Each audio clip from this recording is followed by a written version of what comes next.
college basketball. Today is Wednesday, so we're on the women's side of things. I'm your host, Cole Nobby. These are my colleagues, Luke Donovan, Owen Graham. Guys, some great games this weekend. We'll start in the Big Ten. What stood out to you guys in that huge matchup between Iowa and Indiana? I think it was Caitlin Clark. I mean, she is so great, and she just did not have a great performance. I think that's all credit to IU. They kind of clamped her down a little bit. I mean, she still had 24 points, like inefficient 24. She's gonna get hers, but the rest of this Iowa team, I don't think it's as good as it was last year. And I think that shows in big games. And genuinely, Indiana needed this win more than Iowa, and it was a good win for Indiana. I think it might have been their best basketball game of the year. Yeah, I think you could definitely tell that Caitlin Clark was rattled that game. And that goes all of the credit to the Indiana fan base, the atmosphere at Assembly Hall. I mean, you could tell the inefficiency on the night was a glaring kind of problem. But with her stat line, it's kind of insane because she almost dropped a triple double still, even with that, which is crazy, obviously. But you could tell it got in her head a little bit. And if you were at the game, you could tell it was nonstop energy the full 40 minutes. And Indiana definitely showed out with their 6-man in the crowd. And, Indiana produced on the offensive side that they were supposed to do. Scalia with 25 and Holmes with 24. A lot of bench production, which was something that we hadn't seen from Indiana in the recent games. So I think that was a really important win for Indiana. I think the Big Ten is kind of wrapped up in terms of conference. Ohio State kind of has it in the bag right now, barring anything, crazy, but we'll get into that later. But it was a great win for Indiana. And I've said that the refs kind of inserted themselves a little bit. If that hadn't had happened, that was the best game that I have seen live, probably in any basketball game. I'm going to be completely honest. Yeah, still 24, 10, and 9 from Caitlin Clark. Yeah, Not a bad game, but I think the like, inefficiency starts to make you wonder if the rest of this Hawkeyes team could pull together a win in the tournament if she doesn't play Superman and go for those, 40-point triple-doubles that we've seen her. So we'll take the monitor to the West Coast now. The Pac-12, probably the best conference in women's college basketball right now. Owen, I'll start with you. What did you see out on the West Coast this year with some of the games this past week? Yeah, Colorado at Southern California. We're going to say a name that we've probably said a lot, and our listeners will definitely recognize. Juju Watkins, a slight 42 points. Serious. I mean, it's insane. She's a freshman. Like, her career in college is going to be crazy. I mean, USC as a team, though, really efficient from 3, 13 of 19 and 24 of 25 from the free throw line. I know a few teams that could definitely use that on their team as well. But Colorado, they stuck with it, had 5 people in double figures. Really good game, 87-81 the final. Yeah, it was a great game. Juju Watkins off the charts as usual. Pac-12, one of those really good conferences, and going to shape up to be a really good battle going down the stretch. And how about Mackenzie Forbes for me? I mean, like 24 points. Obviously, Juju Watkins 42. There enough said, but when she's 5 for 6 from 3, 24 points. Great little duo tandem there for USC. Great home victory, and the Buffs. I mean, for them, they got to get a little bit out of this rut. They lost their last 4 games, but this one, it's not a bad loss. Like, you're away against a top 10 team in the country. You're right there with them the whole way. Not a bad loss at all, but shout out to USC. They got it done from 3, 13 for 19 as a team. It's crazy. That's how you win games in college basketball. Yeah, and I really feel bad for Colorado because they're a good team. Beat LSU early in the year, was ranked as high as number 2 in the country, just behind South Carolina, and they're just getting tossed around in the Pac-12. I mean, this is a team that if they were making if they don't make the second weekend, you're going to be surprised. And they've lost 4 straight. So, I mean, going on to this next Colorado game, I'll touch on it a little bit. Then they have to turn around and go to UCLA. I mean, they just stay out in California, play another top 10 team, lose by single digits. I mean, it was a defensive game.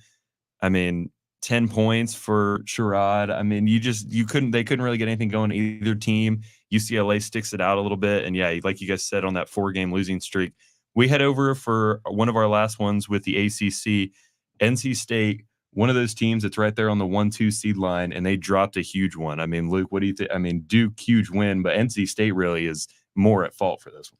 Yeah, I mean, certainly, I think NC State they got some things to figure out over there. They look great. We know they're a great team, but back-to-back losses this week, I mean, can't happen. Especially Duke, North Carolina, both quality teams, but for me, you have to at least get one of those 2 wins if you want to be a top 5 team in the country. They were at 6 last week, so I don't know. I was frustrated with how they were playing. I felt like they were a little bit careless with the ball at times. Yeah, and I think it's a bigger testament to Duke because I think it's a really big win for them in terms of tournament.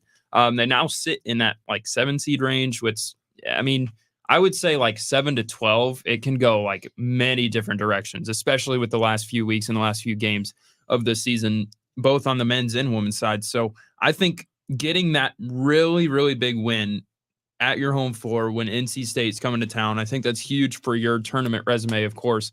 And you show that your players are ready to play. You know, Tyna Mayer with 20, Richardson and Brown with 15, those double-figure scores, doing, I mean, everything that they can to provide that offense for that team. And, you know, for NC State, it's a glaring alarm because it drops a much-needed victory, and you're now going to need kind of a miracle if you want to contend for the SEC regular season. But now it's kind of their chances are dwindling and are pretty much out at this point. Yeah, NC State now a 3 seed in bracketology, looking like they're going to be in South Carolina's bracket as a 3 seed, which is not where you want to be at all. Our last to the monitor game last week, we had a thriller. West Virginia and Baylor. Baylor pulls out a W, 66-65. 5 players in double figures for Baylor for that game. But J.J. Quinley was really the story with 33 points, even in a loss. What'd you guys like in that Big 12 matchup? Yeah, I mean, Baylor, it went down to the wire. I mean, Baylor pulled it out, 5 players in double figures. Quinterly from West Virginia, though, was great. 33 points for her. And it's one of those high-ranked matchups that maybe goes a little under the radar with how dominant some teams are in women's basketball. But, I mean, that was a great game coming down to the wire. I think Baylor, which I'll talk about later as my fab, that was a huge win for them and a huge win in terms of their bracket and how that will shape up in March as well. Yeah, I mean, certainly that third quarter for Baylor was, I think, one of the best quarters they've played all year. That's where they really separated themselves in this game. It was close at the end. West Virginia came back in the fourth quarter, but Baylor's third quarter was great. Both of these teams are very good. Both of these teams have a chance to, pull some upsets in March once they get a little bit farther on. And Baylor showed they have a little bit of will to win close games, gritty games down the stretch. So heading on to our next segment, one of the viewers' favorite segments, the flop of the week, hence the name. Owen, I'll start with you. Who is your team that just didn't perform last week like they're capable of? Yeah, we kind of talked about it earlier, and I have to give them the benefit of the doubt. It's a really tough schedule and a really tough conference, but Colorado just dropping 4 straight against those ranked opponents. I mean, you would think that they would come away with 1. Even 2 would have been great. Even going more than that would have been amazing, but just the loss of opportunity is the thing for me. If you're wanting to contend for that top spot, granted, if you win out all of those 4 games, which obviously is really hard to do, if they win out, they're in first place in that conference, and dropping 1 would have been fine, but all 4 is pretty tough. So they're now on the brink of also losing a host site in the NCAA tournament. So I know it's a tough conference. I know there's a lot of tough teams in there, but you have to contend and you have to fight till the end. And I think they're losing a little bit of their fire right now.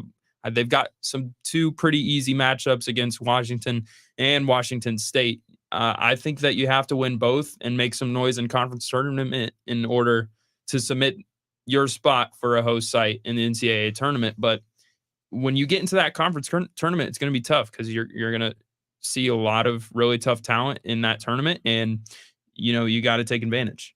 I feel like we see these teams like from time to time. If you look at Wisconsin on the men's side, these teams lose a lot of games in a row, and then they get upset early in the tournament. They don't pan out. They don't reach expectations, and I think that could be the case. Yeah, for them certainly. I think having these games like 4 ranked teams in a row, you want to see yourself at least one, preferably like 2 or 3. And that the fact that doesn't happen, I think shows that maybe they're not going to be, where they need to be going into tournament time, especially this late in the year. Yeah. And especially close losses like that. I mean, that does a lot to the team morale that you get in these close games. And I mean, if you lose one of those close games, it's heartbreaking. It's wow, we can't get anything to go down. We can't get anything to go. And then you win one of those close games. It's like, wow, we can compete at the highest level. And so, yeah, Colorado dropping 4 straight. They're all against ranked opponents, like you guys said, but that going into the tournament, that's just not where you want to be. Luke, who is your flop of the week? I'm going to go back to NC State. They lost to Duke and North Carolina, but I want to specifically talk about the North Carolina game. They didn't win a single quarter. They tied the fourth quarter 19-19. North Carolina shot 50% from 3. I mean, great game from the Tar Heels. They're a good team, but NC State, you got to have a little bit more resilience on the road, and I feel like that was lacking a lot. They just never looked like they were going to win the game. It was a close first quarter, but the middle 2 quarters, second and third, they were just out hustled. And when you lose 2 games, Duke and North Carolina, it hurts. And I wanted to see a little bit more competitive nature from the Wolfpack. And especially with that high of a seed that they are, and with the location of both North Carolina and Duke being close, you have support there at both of those games. There's no question about that. So, dropping those 2 games is huge. Like we've said, it's a glaring kind of problem for them, but we'll have to see if they can bounce back from that. Yeah, for my flop of the week, I'm going to head back out west. Another team like Colorado that's just kind of getting bounced around. Oregon State, they had a chance to compete with Stanford for that Pac-12 title. Almighty Stanford that's been at the top all year. And then they go on a 6-game winning streak. They're right there, and they lose 2 out of 3. You lose versus USC by single digits. Okay, not a bad loss. You come back, beat Washington State, and then you lose to Washington by 10, and that just kills it. And I think they're sitting right now 2 games behind Stanford.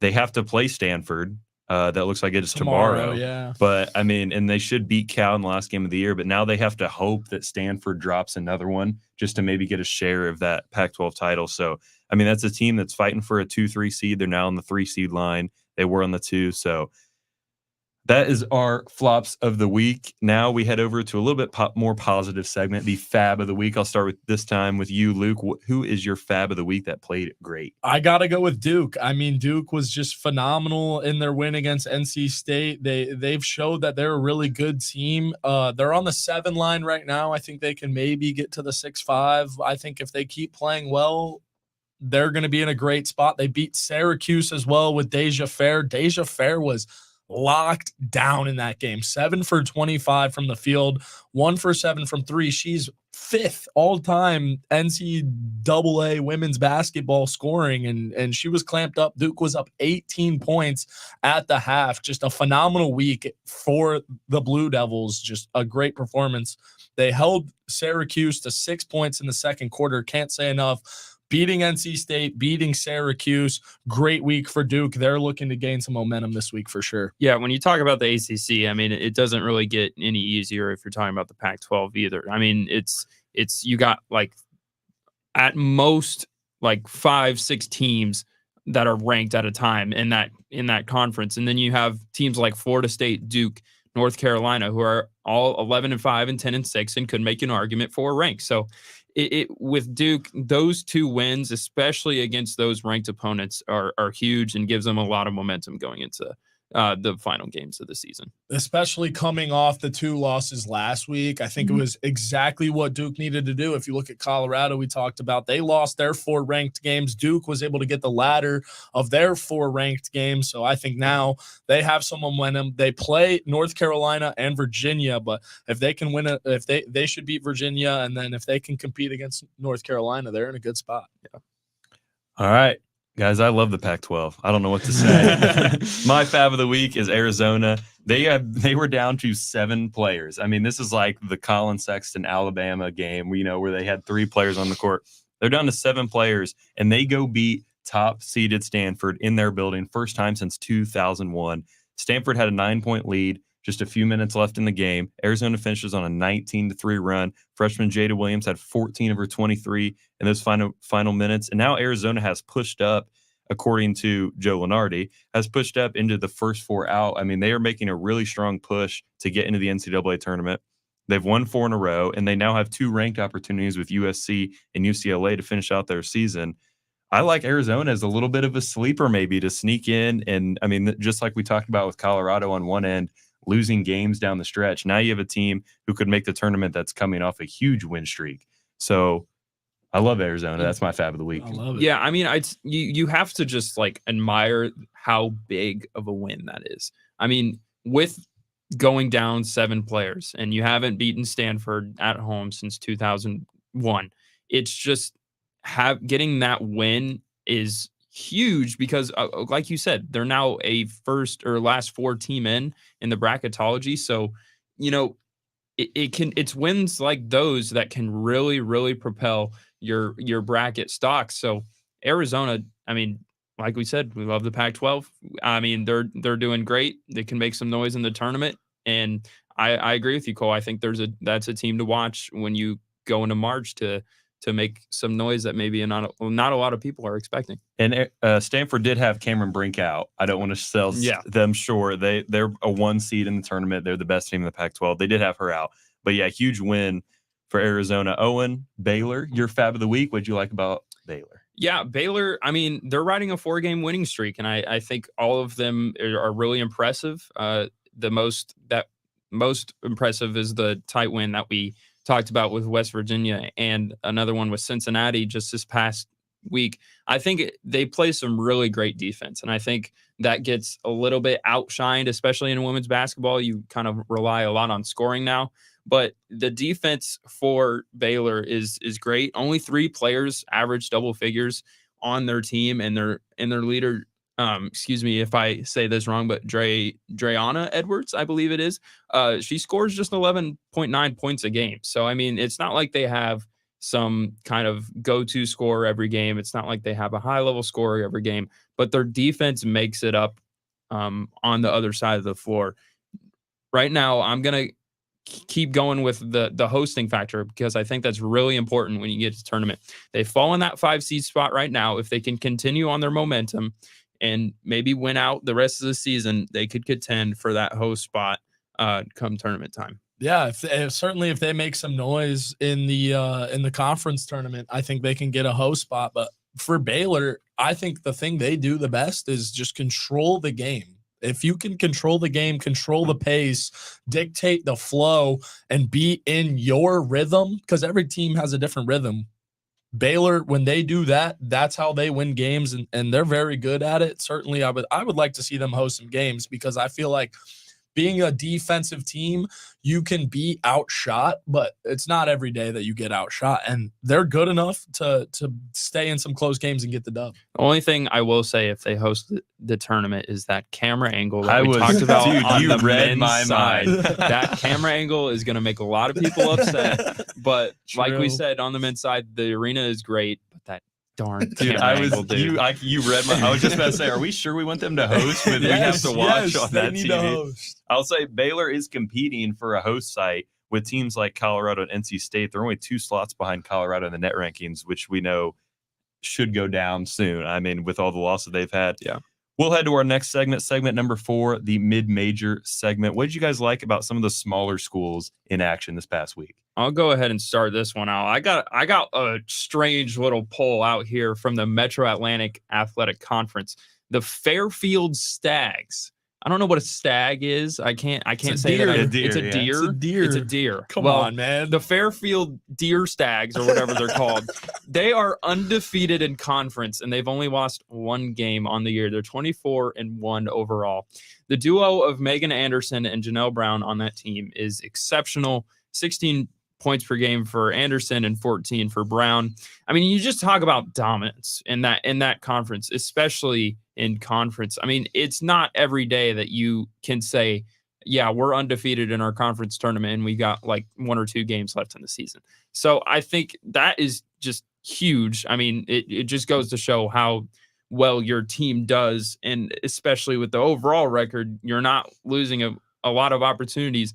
Vanderbilt was their only loss, and they only lost against them by 3 points on Vanderbilt's home court. And Vanderbilt's not like a terrible team. They're right on the edge of that tournament. I think they're actually the first team out, according to bracketology. So, they've just been a wrecking crew, every opponent in their path. The season is just very impressive. I think it definitely needed to have some light shined on it today. And it's probably not going to be a bid if they didn't win their conference tournament due to their easier schedule.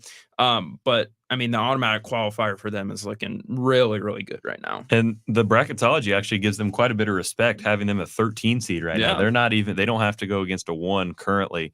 Luke, we'll switch over to you. What was your favorite mid-major of this past week? I got 2 teams, both Ivy League teams, Princeton and Columbia. They're top of the Ivy League at the moment, both 10-1 in conference. 20 wins for Princeton on the year. Columbia has 19. Columbia beat Princeton. Princeton was ranked 25th.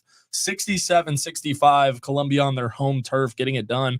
Both of these teams have a guard who can take over games. If you look at Caitlin Chen for the Tigers and Abby Shu, Abby Shu's averaging 21 a game. Both of these teams, I think, are going to make the tournament for sure. Princeton was ranked 25th coming into it. Both of these teams are going to be in the tournament. Both of these teams deserve to be in the tournament, but the schedules for these 2 teams coming down the stretch are so interesting. Columbia, 3 straight road games, Brown, Yale, and Cornell. Princeton has 3 at home. I think Princeton is a team to look out for. Not too familiar with Columbia, but they got the win over Princeton.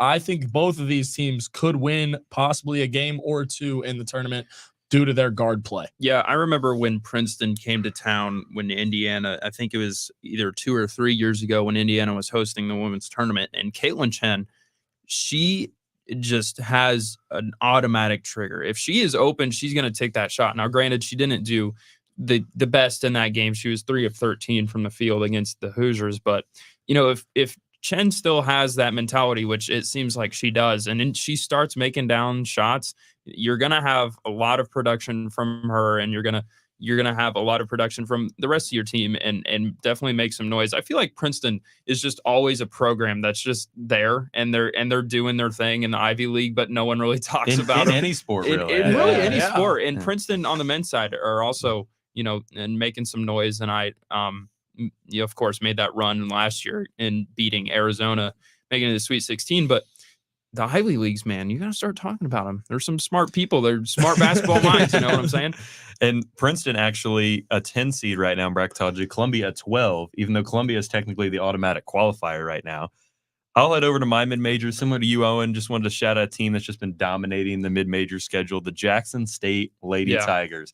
Obviously famous for the Deion Sanders, Shadur Sanders stuff in football, but they're 14-0 in the SWAC right now. All 6 of their total losses came from high major ranked teams before December. I mean, before the start of 2024. They're right now not getting that much respect from the committee. They're still 15, which they would, of course, be favored to get blown out in that first round game. But you got to love the mid majors. When they put on, you got to give them some credit, no matter how good the competition is per se. It's still great basketball. And that conference is pretty competitive. I will say, you got the Grambling in there, Arkansas Pine Bluff is in there, all with good records. It's a really good competitive. And like we said, sometimes you shout out those teams that, are kind of flying under the radar, but still find their way into the tournament due to automatic qualifiers. And sometimes even their resume is impressive enough to get them in that tournament. All right, let's head on to our next segment. We are going to look ahead and preview the games of next week. Luke, go ahead and start us off. What's your favorite game looking ahead to this weekend? My favorite game is NC State versus Syracuse. Both of these teams lost. They're second and third in the ACC. Both of them have super talented players. If you look at Deja Fair for the Orange, I'm very excited for this matchup. I think it's much must-watch TV at both these teams. I think they're 19th and 12th right now ranked. I'm excited for this matchup, especially with both of them coming off of losses. This is going to be a big win for whoever's able to pull it out. Yeah, I think NC State has a little bit of an advantage for me just because, like you said, they're coming off that loss, but they also they have something to prove. They have something to prove that they can contend with those top teams with how high they've been ranked this season. So I think, for the Wolfpack, it's going to come down they want to protect their reputation as, one of those big teams. And I think ultimately they go into Syracuse, and I think they take that one. All right, Owen, I'll give you the honors. This is my game of the week as well. It should be everybody's game of the week. But tell us about what we're going to see this weekend. You can't not have this as your game of the week. Realistically, it's on everyone's radar. Ohio State at Iowa. I mean, that is, in all seriousness, I'm being genuinely serious. I'm usually not a serious guy, but this literally might be the game of the decade in both in basketball ever, because Ohio State has already just to be fair, Ohio State has already won a share of the Big Ten title, so there's no reason for anyone to really worry about that. The only way Indiana or Iowa can really contend for that is somehow Ohio State loses against Michigan tonight, which not going to happen. They already lost to Michigan this year. It won't happen for a second time. The Buckeyes are obviously a lot better than that, being second ranked in the country, but the level of interest that this matchup is gaining is just insane. Everyone's tuning in. The freaking ticket prices, which I'll talk about in my shot clock, is insane.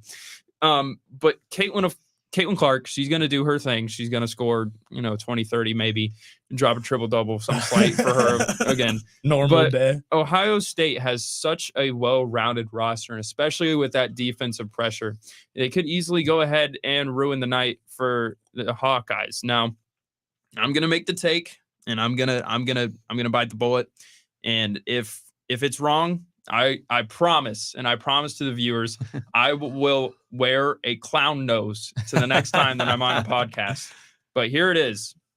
The Buckeyes go into Iowa City and beat Caitlin Clark to finish out the rest of the season. Stealing my shot clock out here. Stealing my shot clock out here. I agree with you. I think Ohio State, they're a great team. Genuinely great team. I think if you look at roster wise, they're second to South Carolina 100%. Mm-hmm.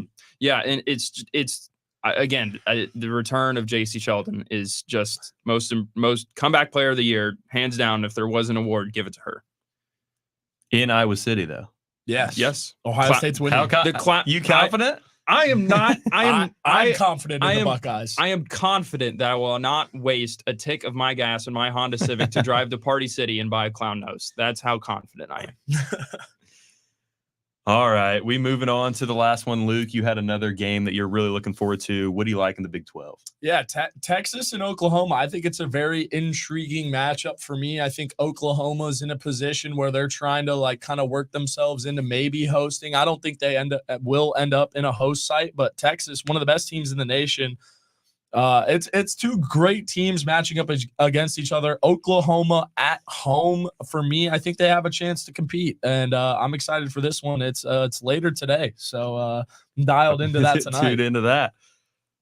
Next segment, we are heading to our segment number 6. We have the Game Balls, which is Player of the Week segment. I'll go ahead and start just to get Ohio State off our mind since we just talked about them for 20 minutes. Celeste Taylor from Ohio State. The past 2 games, she's had a combined 36, 7, 9, and 10. I mean, we're talking about a 5-5-5 player. The Buckeyes, like we talked about, clinched to share the Big Ten title already, barring anything crazy happening.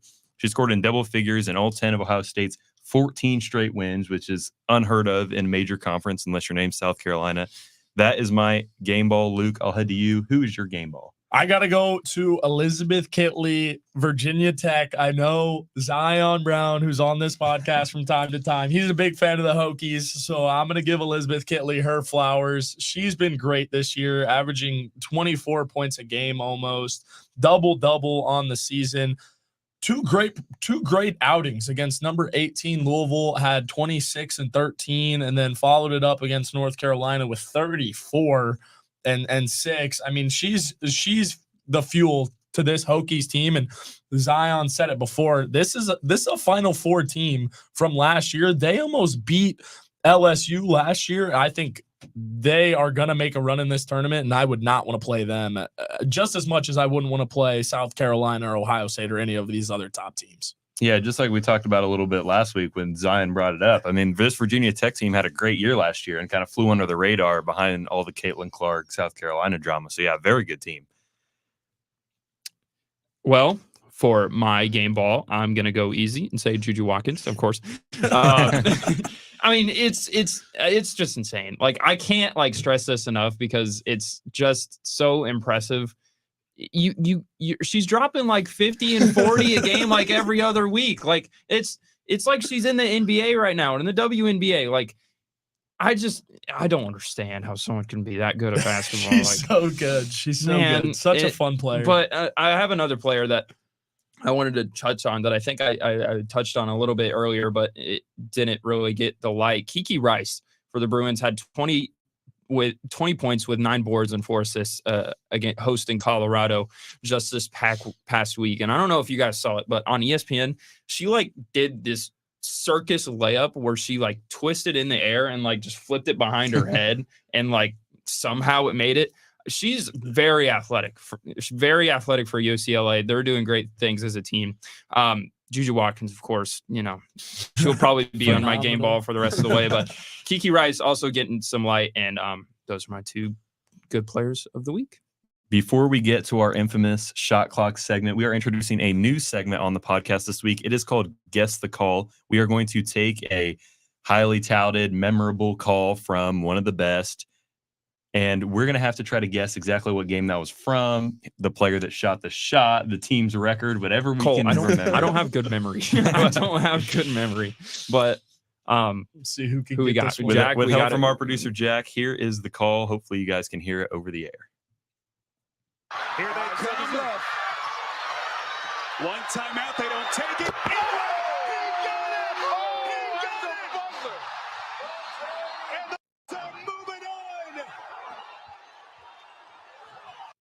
You flipped. Is that a men's game? It is a men's game. You flipped the script. Wow. I was expecting a woman. I had it in my mind that was going to be like Caitlin Clark's shot, which will probably be on another segment. But he flipped the script on the men's game. Wow, I feel like it's All right, I'll give you guys the number one hint. It was a 2018 men's March Madness tournament game. That is your first hint. 2018. A handful of years ago. I feel like the upsetting team wears purple and the winning team wears orange. Wow. That's all I got. That's all I got. I don't know. I don't remember who it is. The only thing that I can come to mind is 2018. Did Jordan Poole hit that shot in that year? Jordan Poole did hit one over Houston. I'm not sure if that was 2018 or not. That was a good time ago, but I don't know if that one. Is there any way we could get it played one more time? Because I feel like that could count as a one timeout. They don't take it.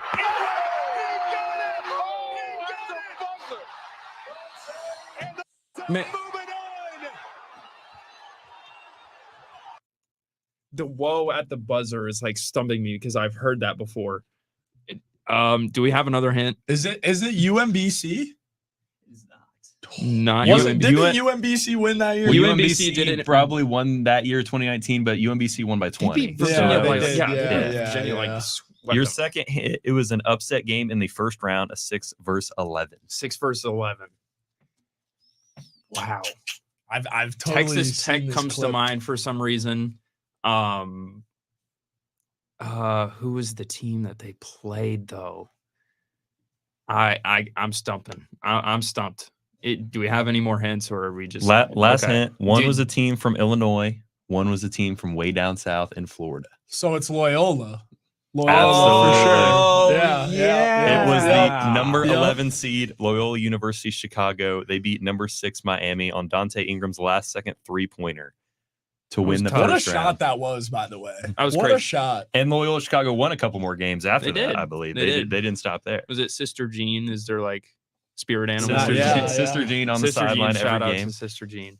March Madness. I really like that segment. I hope you guys like that segment. That was great. You just stumped me on the men's side. I thought we were sticking with the women's, but it's all right. It is no problem. That was a good call. That was a good call. So that is our Guess the Call segment. I hope you guys like that. We'll be trying to do that at least every week. Now we go to the all famous shot clock segment. Who wants to Yeah. start and beat the buzzer today? Luke, you want to go rock, Yeah. paper, scissors? Yeah, sure. Okay. We'll be here all day. There we go. folks. There we go. There Let's we go. go. Let's go. You got it. All right. You got the shot clock for me? I got you. 3. Ohio State. We talked about them earlier. Second best team in the country, and there is a sizable gap between them and everybody else. I think there's a sizable gap between them and South Carolina as well, but they are phenomenal. They are a great team. They're going to make a run in the tournament for sure. I have no doubts in my mind. They're going to go into Iowa, beat Caitlin Clark. They're winning the Big Ten for a reason. I wish they would have played IU twice because this team is phenomenal and they would have beat them twice. Are you willing to risk a clown nose? for it? Yeah, I didn't. Yeah, I I didn't see would, as I much would. authority in that answer. I so would. The clown nose. So I you're hope it doesn't saying come out. your take is you think if they're on the opposite side of the bracket from South Carolina, which they probably will be, being the second number one that's seed, your final. That's you your final. think it's an Ohio State 100%. South Carolina They final. haven't I like lost this that. year, and I don't think they're going to lose this year unless they play South I Carolina. like that. I would love to see that matchup, Yeah. but I gotta be completely honest. All right. this one's crazy. I'm ready for you, Jack. All right, so I'm gonna give you some stats right here. The highest ticket price, or excuse me, the lowest ticket price for Ohio State at Iowa is $577. What can $500 buy you? You may ask. 200 gallons of gas, maybe 900 fresh bananas if you'd like any of those. But my personal favorite is the 50 nice 2 for $20 deals at Applebee's. I could smack one of those down for myself, but ultimately, it's a testament to how much the game has grown for women, and the prices show that people are invested. And I'm so glad you put the Applebee's in there because I love Applebee's, dude. Cheap Great. food. You get out of there for Applebee's is a a great budget. time. Oh my goodness. $577 That's is absolutely for the ridiculous. lowest price. I'm so sorry. That's insane. I mean, that's crazy. probably the nosebleeds. That's not even accounting for, maybe a few more 2 for $20 deals. It's what? well, three more? you got to throw in some tip in there. You got to. That's fair. That's fair. That's a good point. 49 nice 2 for 20 deals, plus tip. All right, Jack. I'm ready when you are. Can we quit putting games on Peacock? What is up with the streaming service games? We went from cable, where you had to sit through the commercials on cable. You paid your set price for your TV. You sat through the commercials. Now we've gone to streaming services because of TV shows and movies, which it's great for. No commercials. You can binge watch your favorite show. I'm watching Snowfall right now. Great show. But now with these games, they have to have commercials. So you have to pay for cable and for an extra streaming service and watch the same commercials. I don't get it. Get cable back. Aren't they? Okay, here's a thing. When a roommate brought this up to me, aren't they just remaking cable? And Isn't now that streaming absolutely what services they're are doing? combining Exactly. to try to have more. It's like you guys are just You're doing the just exact same remaking thing we did. cable. Yeah. And it's Oh going my to just be more goodness. expensive because now you're paying for It's- movies, TV shows, and games It's now. so outrageous. It's Indiana and Iowa should have never been on Peacock. Shout out to the Ever. Big Ten for signing yeah, a the deal Big with Ten. Peacock. The Big Ten had to do it. Woo! Not to mention some of the announcers that get on these Oh streaming my. service games. Not Oof. who you want to hear. Not who you want to hear. Yeah, the broadcasts aren't the best, but we digress. We still roll. watch We it. roll Yes, with the man, punches. we We still still watch watch it. it. We You know- find a way to watch it. We're not gonna disclose our methods, Yeah. but we find a way to watch it. Don't worry. That'll do it for us for this week. Thank you guys so much for tuning in. I'm Cole Nabe here with Luke Donovan, Owen Graham. Shout out to our producer, Jack Leonard, for doing a great job as always. We hope you like that new segment. We will be back on Monday for another edition. We'll be talking to the men's show. You listening to the Flop Warning podcast. Have a wonderful weekend, everybody. God bless. We're good. Nice. All right.